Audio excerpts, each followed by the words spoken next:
Hola, muy buenas noches. Es un gusto saludarles y de antemano agradezco la invitación que se me ha conferido para charlar sobre el importante tema que fue la conquista de México, un suceso histórico que acaeció hace 503 años, pero que hasta en la actualidad sigue teniendo importantes repercusiones y que formó parte, pieza clave fundamental del devenir de nuestra historia a lo largo de estos 500 años. Eh, pues un gusto presentarme, soy el licenciado Eric Bertín Carrión Arriola y por un lapso aproximado de 7 años me he dedicado a la difusión histórica, específicamente la historia de México, y se me ha permitido esta noble labor escribir algunos textos importantes, entre ellos dos libros, uno ya publicado y otro ya en proceso, que esperemos en algún momento todos tengan la oportunidad de conocer. Ok, bien, ¿qué significado tiene la llegada de los españoles? Esto es algo muy importante porque la llegada de los españoles y el descubrimiento como tal de América para la Europa occidental fue una serie de sucesos se desarrolló a partir de una serie de sucesos que tuvieron lugar en Oriente Próximo, específicamente en la antigua Constantinopla. En 1453, el Imperio Bizantino, el último remanente del Imperio Romano que existiera en la antigüedad, había sido tomado por los turcos otomanos y de esa forma se habían cerrado las rutas terrestres de la seda. Entonces esas rutas importantes que llevaban a los occidentales al lejano oriente se perdían y los europeos, en búsqueda de continuar con el comercio, decidieron buscar una ruta marítima. De ahí la idea de tomar parte por mar y buscar la llamada India. Eso sí es algo muy importante. ¿Por qué? Porque precisamente un suceso comercial fue lo que dio pie a el desarrollo de diferentes situaciones que conllevaron a que España dominara gran parte de un continente que se descubrió que fue continente muchas décadas después de su descubrimiento o avistamiento en 1492. Debemos de tomar muy en cuenta que ciertamente el significado de la llegada de los españoles fue un punto de partida. He ahí que desde hace mucho tiempo se debate entre qué punto va a qué hecho histórico significa el fin de la Edad Media y el inicio de la Edad Moderna, y precisamente está entre la caída de Constantinopla en 1453 y el descubrimiento de América en 1492.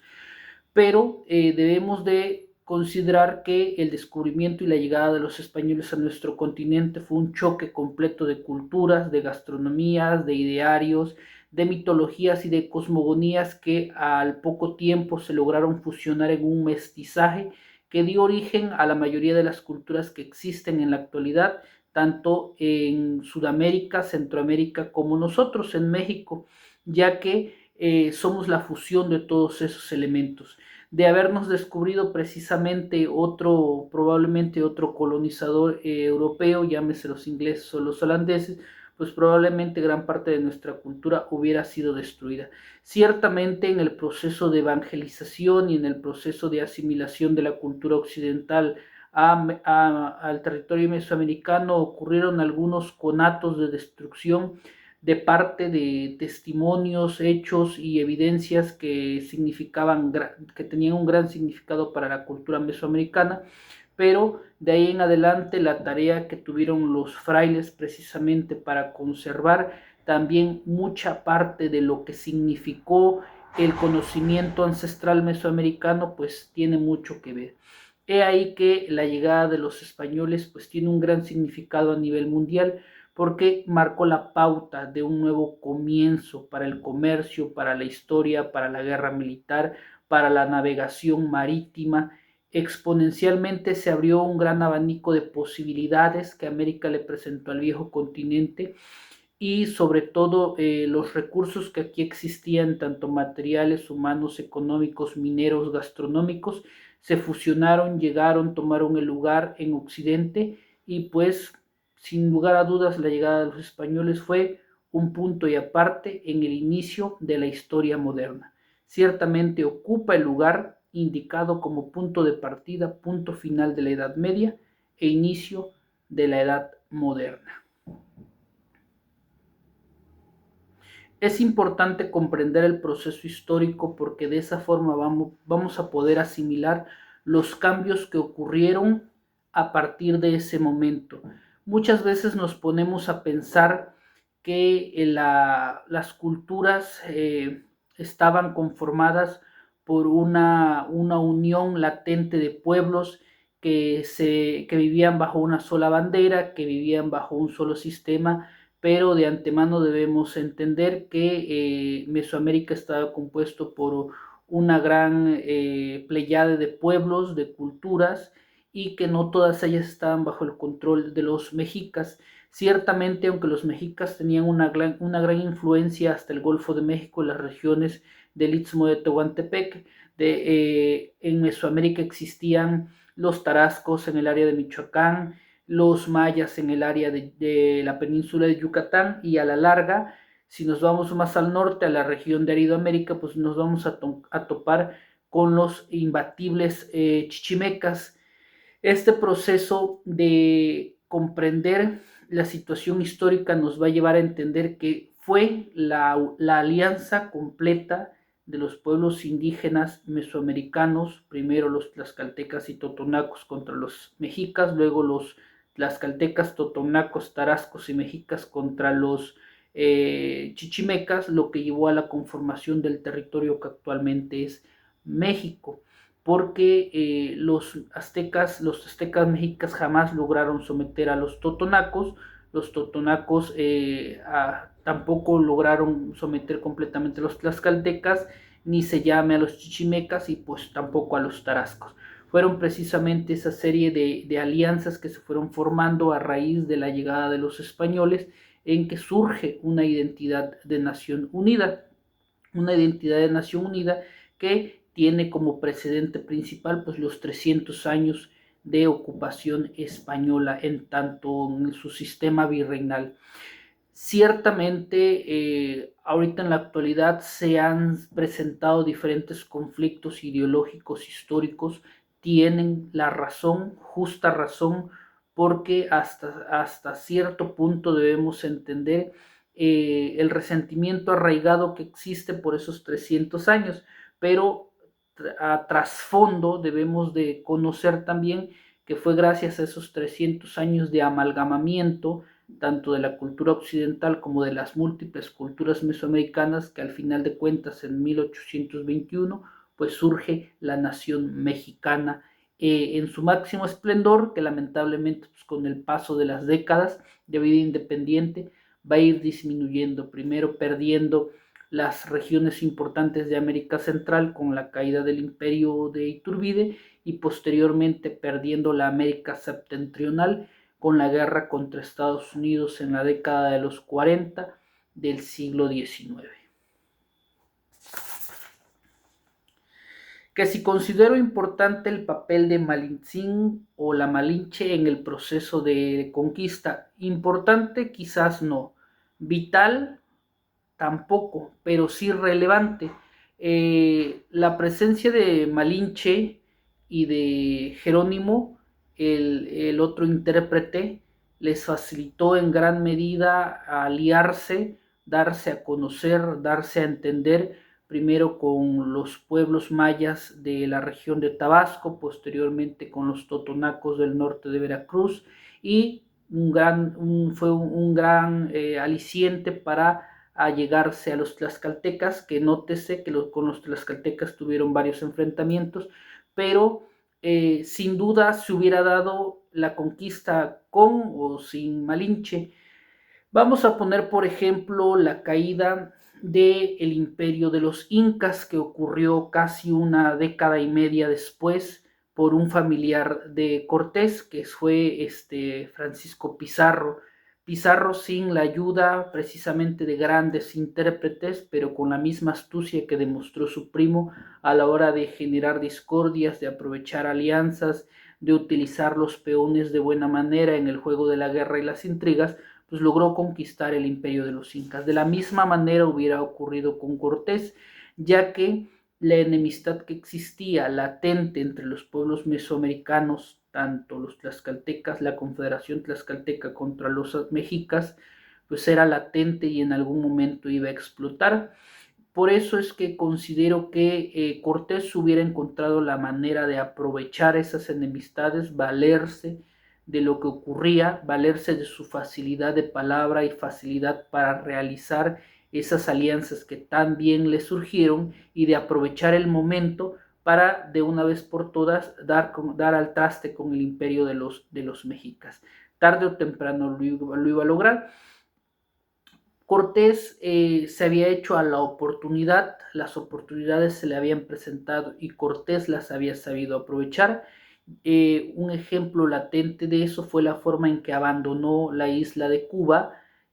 apoyado por su benefactor, Diego Velázquez, y aprovechando el momento y la situación cuando se sentía fuerte, cuando sentía que la balanza se estaba inclinando hacia su favor, pues hizo el famoso mito de quemar los barcos para evitar que nadie escapara y de ahí de las playas veracruzanas hacia adelante. Entonces, el mito de Malinche probablemente se ha potenciado a lo largo de las décadas, probablemente su imagen se ha utilizado como un signo de, pues, el que se le ha dado, ¿no? Muchas veces hasta un signo de traición, pero ciertamente después de la conquista, la mera existencia de Malinche fue relegada y los pueblos indígenas siguieron cayendo bajo el control de Cortés y posteriormente de los que siguieron después de él. Así que vital, no, relevante, claro que sí. Facilitó las cosas y probablemente hizo que la conquista del Imperio Azteca, que ocurrió en cosa más de año y medio, sin ella se hubiera alargado probablemente unos 2, 3 años, pero al final de cuentas la situación no hubiera ocurrido.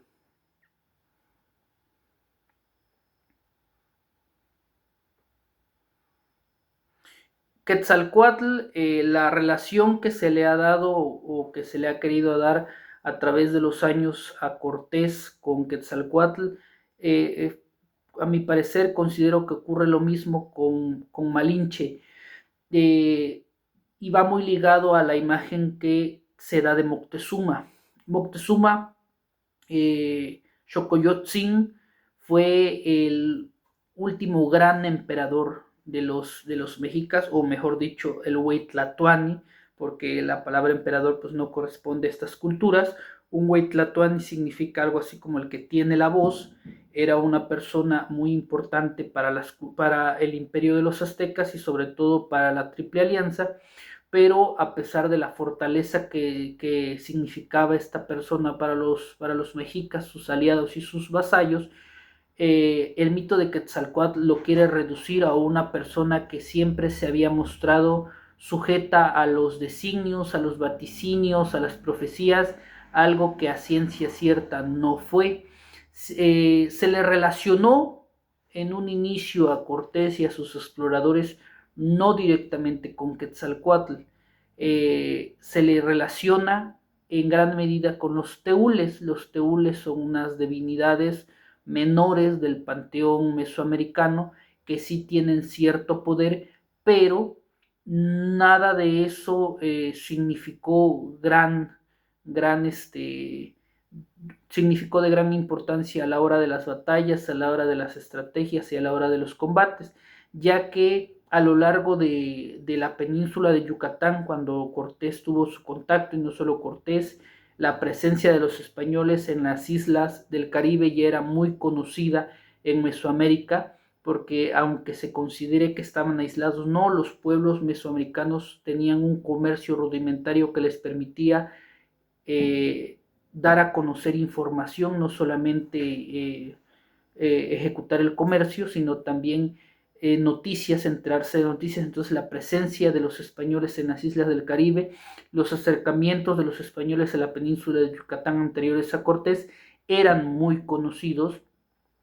Se notó que eran personas que eran mortales, que sus caballos que montaban se podían matar, y ejemplo de ello había sucedido con las diferentes muertes de estos animales a lo largo de las batallas de la península de Yucatán y los que se dieron contra la Confederación Tlaxcalteca en 1519, que el mito poco a poco se fue desgranando hasta que quedó una simple y llana invasión. Entonces, el mito de Quetzalcóatl está magnificado. No pesó tanto en los hechos, no pesó tanto en los sucesos. Un libro que yo les podría recomendar que habla muy bien acerca del tema es este libro, Contra la historia oficial, de José Antonio Crespo. Él dedica varios capítulos a la conquista de México y precisamente trata el tema de Hernán Cortés como un alter ego del dios mexica Quetzalcóatl, y pues lo desmiente como tal, ¿no? No existen bases fundamentadas para decir que Moctezuma se rindió precisamente porque creyera que Quetzalcóatl había regresado a reclamar su trono. Sí, en un inicio, reitero, se les había dado ese trato de divinidad, pero como teules, probablemente como mensajeros de los dioses, pero cuando se relacionó directamente a Cortés con los exploradores y aquellos invasores que ya habían ocupado las islas del Caribe, el mito se derrumbó. Y lo que existió fue un enfrentamiento humanos contra humanos, enemigos contra enemigos, y al final de cuentas, como ocurre en muchas guerras, como ocurrió en el pasado y como ocurrió en la actualidad, hubo un vencedor.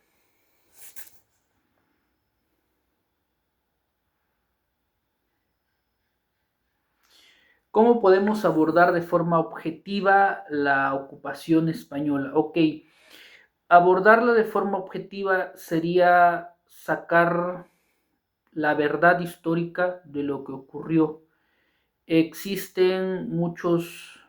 dimes y diretes a raíz de los 300 años de ocupación española, y gran parte de lo que se ha polarizado, pues lamentablemente es verdad. Si lo vemos desde el punto de vista beneficioso,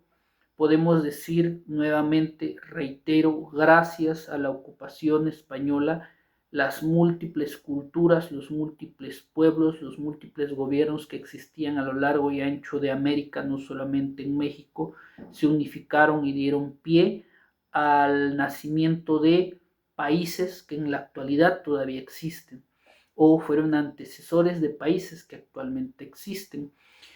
Pero es necesario resaltar que no ha sido la única ocasión en la historia de la humanidad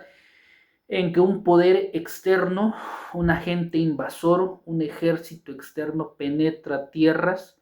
y obliga a culturas que convivían y se enfrentaban a unificarse en una nación. Yo les puedo poner un ejemplo en la antigüedad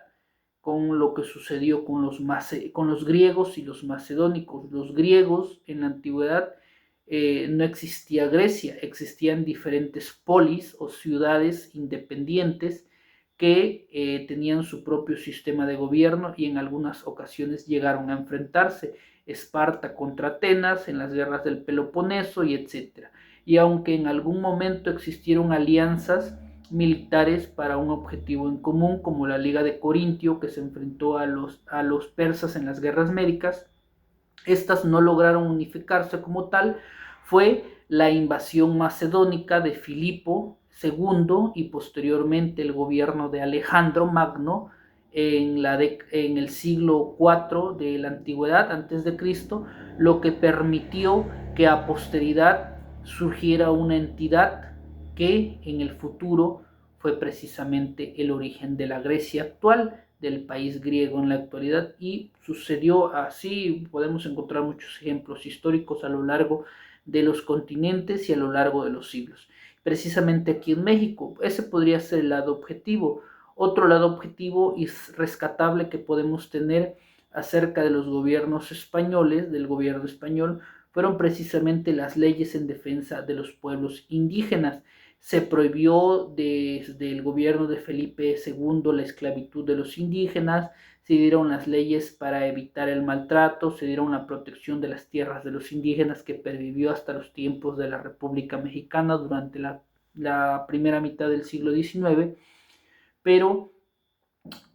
decir que existieron las leyes nuevas, que existieron las leyes de Indias, que existía legislación para proteger a los indígenas, es cierto. Los Austrias y posteriormente algunos que otros Borbones intentaron darle dignidad y personalidad jurídica a los pueblos indígenas y a los indígenas mismos, pero pues una cosa era dictar una ley en España y otra cosa es hacerla valer aquí en Nueva España cuando existía un océano enorme entre ellos. Entonces muchas de esas leyes buenas, benéficas, positivas, que se podrían contar como puntos para los gobiernos virreinales, fueron obliterados por la completa pues desobediencia de los gobiernos, desobediencia de las élites, cuando existían los sistemas de encomienda, la desobediencia completa de los encomenderos, que fueron tanto conquistadores como hijos de conquistadores. Entonces, pros y contras, claro que existen, pero objetivamente la ocupación española, objetivamente la conquista de México tuvo como origen la nación mexicana. Lamentablemente por ese conflicto que existió tanto en la actualidad, tanto anteriormente durante el virreinato como existió durante la independencia, donde se dieron masacres indígenas, masacres de españoles, y que existe aún en la actualidad, pues no permite aceptar en ambos lados, tanto los conquistadores como los conquistados, que existieron pros, pero pues también existieron contras, existieron errores que si probablemente se hubieran podido soslayar, otra cosa hubiera sido. Aún a pesar de todo, la ocupación española pues nos dio y nosotros les dimos, enriquecimos ambos nuestras culturas, enriquecimos nuestra gastronomía, por así decirlo también, y objetivamente debemos de rescatar eso de nuestra historia. ¿Qué es lo que obtuvimos de bueno? ¿Qué es lo que se nos permitió? ¿Qué es lo que permitimos? Y a partir de ahí intentar solventar nuestro pasado, probablemente aceptar que cometimos un error y quizás hasta mantener una imparcialidad en cuanto a los hechos y sucesos históricos, porque al final de cuentas somos el resultado de aquello que sucedió. ¿Y qué más me queda decir? Precisamente la ocupación, la conquista española y todo lo acaecido en poco más de 300 años de vida del virreinato es un capítulo oscuro, es un capítulo poco estudiado de la historia de México. Muy pocos historiadores en la actualidad se han atrevido a navegar en esos mares turbulentos, pero aún así lo que se puede rescatar del virreinato sin duda vale la pena comentarlo. Cultura del virreinato: vamos a tener a la décima musa, Sor Juana Inés de la Cruz, hay que recordar que era una monja criolla virreinal. Vamos a tener a uno de los escultores en bronce quizá más prolíferos, más talentosos de la historia, que es Manuel Tolsá, y heredamos arquitectura, heredamos pasado, heredamos muchas cosas que surgió de la unión trágica, triste, violenta, traumática, pero inevitable por los sucesos históricos que ocurrían, por el desenvolvimiento de las épocas que se dio hace 503 años y que fue el resultado una conquista de nuestro territorio y una ocupación militar española. Les agradezco infinitamente la oportunidad que me han dado de participar con ustedes, de expresar mi opinión y pues, ¿qué más me queda decir? Que hay que estudiar la historia, no hay que permitir que los sucesos se pierdan, hay que comprenderlos. La historia o el estudio de la historia, tanto de México como la historia universal, no es única y exclusivamente aprenderse fechas una tras otra, sino comprender el por qué sucedieron las cosas, entender el desarrollo de las situaciones y si en algún momento descubrimos el origen de los errores, evitarlos. En la historia se han cometido muchos errores que si probablemente estudiáramos historia, los entenderíamos e intentaríamos evitarlo. Y nos evitaríamos de paso muchas cosas. Me despido de ustedes, licenciado Eric Bertín Carrión Arriola, y lean historia.